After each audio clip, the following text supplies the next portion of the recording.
우리 이번 시간에는 간접 인용 표현 정리해 볼 건데요. 그 중에서 인용하려는 문장이 의문문인 경우의 표현을 정리해 볼게요. 의문문을 인용하는 경우에는 공통적으로 야고 하다를 사용합니다. 우리 하나씩 볼게요. 먼저 인용하려는 문장이 의문문이고 현재형인 경우를 보겠습니다. 먼저 형용사를 보면 형용사 어간에 받침이 있으면 으냐고 하다를 사용해요. 예를 들어 의문문 작아요를 인용해 보면 작아요의 기본형은 작다입니다. 어간에 받침이 있지요. 그러면 뒤에 으냐고 하다를 사용해요. 그래서 작으냐고 하다 라고 이야기합니다.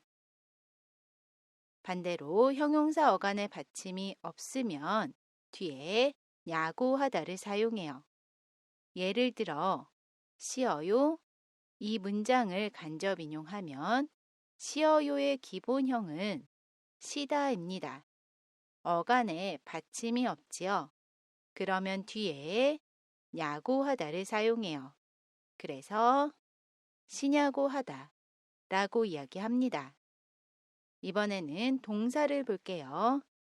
동사 어간에 받침이 있으면 느냐고 하다를 사용합니다.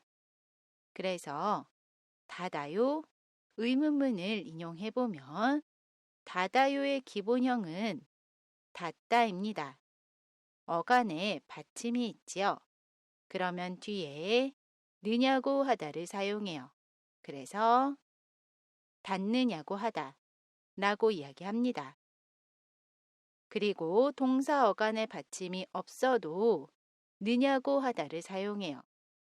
그래서 의문문 되어요를 간접 인용해 보면 되어요의 기본형은 동사 되다입니다. 어간에 받침이 없지요. 그러면 뒤에 느냐고 하다를 사용해요. 그래서 되느냐고 하다 라고 이야기합니다. 마지막으로 명사를 보면 명사 마지막 글자에 받침이 있으면 이냐고 하다를 사용해요. 의문문 학생이에요. 이 문장을 인용해 보면 이에요를 뺀 명사 학생 마지막 글자에 받침이 있지요. 그러면 그 뒤에 이냐고 하다를 사용해요. 그래서 학생이냐고 하다 라고 이야기합니다. 반대로 명사 마지막 글자에 받침이 없으면 야고 하다를 사용해요. 그래서 의문문 가수예요. 이 문장을 인용해 보면 예요를 뺀 명사 가수 마지막 글자에 받침이 없지요. 그러면 그 뒤에 야구 하다를 사용합니다. 그래서 가수냐고 하다 라고 이야기해요. 그리고 말할 때는 느냐고를 야고로 줄여서 이야기할 수 있습니다. 그래서 받침이 있는 형용사 뒤에 쓰이는 으냐고 하다, 동사 느냐고 하다는 모두 야고 하다로 바꿔서 이야기할 수 있어요. 다만 명사이냐고 하다는 줄여서 명사냐고 하다라고 이야기할 수 없습니다. 기억해 두시고요. 우리 이제 과거형 볼게요. 인용하려는 문장이 의문문이고 과거형인 경우를 볼게요. 먼저 형용사를 보면 형용사 어간의 모음이 아나 오면 않느냐고 하다를 사용합니다. 그래서 의문문 작았어요. 이 문장을 인용해 보면 작았어요의 기본형은 형용사 작다이고요. 어간의 모음이 아이지요. 그러면 뒤에 않느냐고 하다를 사용해요. 그래서 작았느냐고 하다 라고 이야기합니다. 반대로 형용사 어간의 모음이 아나오가 아닌 나머지 모음이면 뒤에 얻느냐고 하다를 사용해요. 의문문 쉬었어요 이 문장을 간접 인용해 보면 쉬었어요의 기본형은 쉬다입니다. 어간의 모음이 이이지요. 그러면 뒤에 얻느냐고 하다를 사용해요. 그래서 씌었느냐고 하다 라고 이야기합니다. 그리고 하다로 끝나는 형용사의 경우에는 뒤에 했느냐고 하다를 사용해요. 그래서 행복했어요. 이 문장을 인용해 보면 행복했어요의 기본형은 행복하다입니다. 하다로 끝나지요. 그러면 뒤에 했느냐고 하다를 사용해요. 그래서 행복했느냐고 하다 라고 이야기합니다. 우리 이번에는 동사를 볼게요. 동사 어간의 모음이 아나 오면 앉느냐고 하다를 사용합니다. 의문문 닫았어요를 인용해보면 닫았어요의 기본형은 동사 닫다입니다. 어간의 모음이 아이지요. 그러면 뒤에 앉느냐고 하다를 사용해요. 그래서 닫았느냐고 하다 라고 이야기합니다. 반대로 동사 어간의 모음이 아나오가 아닌 나머지 모음이면 얻느냐고 하다를 사용해요. 그래서 의문문 되었어요. 이 문장을 간접 인용해보면 되었어요의 기본형은 되다입니다. 어간의 모음이 왜이지요. 왜는 아나오가 아닙니다. 그러면 뒤에 얻느냐고 하다를 사용해요. 그래서 되었느냐고 하다 라고 이야기합니다. 그리고 하다로 끝나는 동사의 경우에는 뒤에 했느냐고 하다를 사용해요. 그래서 의문문 공부했어요. 이 문장을 인용해보면 공부했어요의 기본형은 공부하다입니다. 하다로 끝나지요. 그러면 뒤에 했느냐고 하다를 사용해요. 그래서 공부했느냐고 하다 라고 이야기합니다. 마지막으로 명사를 보면 명사 마지막 글자에 받침이 있으면 이었느냐고 하다를 사용해요. 그래서 의문문 학생이었어요. 이 문장을 인용해보면 명사 학생의 마지막 글자에 받침이 있지요. 그러면 그 뒤에 이었느냐고 하다를 사용해요. 그래서 학생이었느냐고 하다 라고 이야기합니다. 반대로 명사 마지막 글자에 받침이 없으면 였느냐고 하다를 사용해요. 의문문 가수였어요. 이 문장을 인용해보면 였어요를 뺀 명사 가수 마지막 글자에 받침이 없지요. 그러면 뒤에 였느냐고 하다를 사용해요.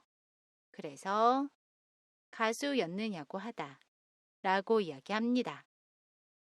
그리고 말할 때는 느냐고 하다를 야고 하다로 줄여서 이야기할 수 있어요. 그래서 과거형의 모든 표현은 느냐고 하다를 야고 하다로 줄여서 이야기할 수 있습니다. 우리 이번에는 인용하려는 문장이 의문문이고 미래형인 경우를 볼게요. 미래 시제는 동사만 사용합니다. 그래서 동사의 경우를 보면 동사 어간의 받침이 있으면 을 거냐고 하다를 사용해요. 그래서 닫을 거예요.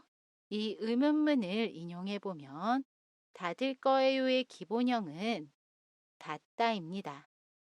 어간에 받침이 있지요. 그러면 뒤에 을 거냐고 하다를 사용해요. 그래서 닫을 거냐고 하다 라고 이야기합니다. 반대로 동사 어간에 받침이 없으면 리을 거냐고 하다를 사용해요. 의문문 될 거예요. 이 문장을 간접 인용해보면 될 거예요의 기본형은 되다입니다. 어간에 받침이 없지요. 그러면 뒤에 리을 거냐고 하다를 사용해요. 그래서 될 거냐고 하다 라고 이야기합니다. 마지막으로 동사 어간의 받침이 리을로 끝나는 경우에는 받침 리을을 탈락시키고 리을 거냐고 하다를 사용합니다. 예를 들어 의문문 만들 거예요. 이 문장을 인용해보면 만들 거예요의 기본형은 동사 만들다입니다. 어간의 받침이 리을로 끝나지요. 그러면 그 받침 리을을 지우고 뒤에 리을 거냐고 하다를 사용해요. 그래서 만들 거냐고 하다 라고 이야기합니다.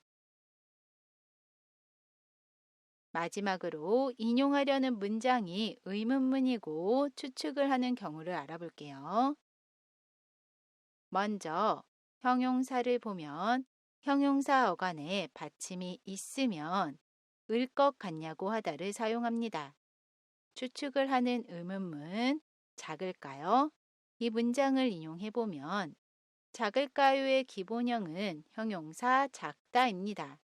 어간에 받침이 있지요. 그러면 그 뒤에 을 것 같냐고 하다를 사용해요. 그래서 작을 것 같냐고 하다 라고 이야기합니다. 반대로 형용사 어간의 받침이 없는 경우에는 리을 것 같냐고 하다를 사용해요. 의문문 실까요? 이 문장을 인용해보면 실까요의 기본형은 시다입니다. 어간에 받침이 없지요. 그러면 뒤에 리을 것 같냐고 하다를 사용해요. 그래서 실 것 같냐고 하다 라고 이야기합니다.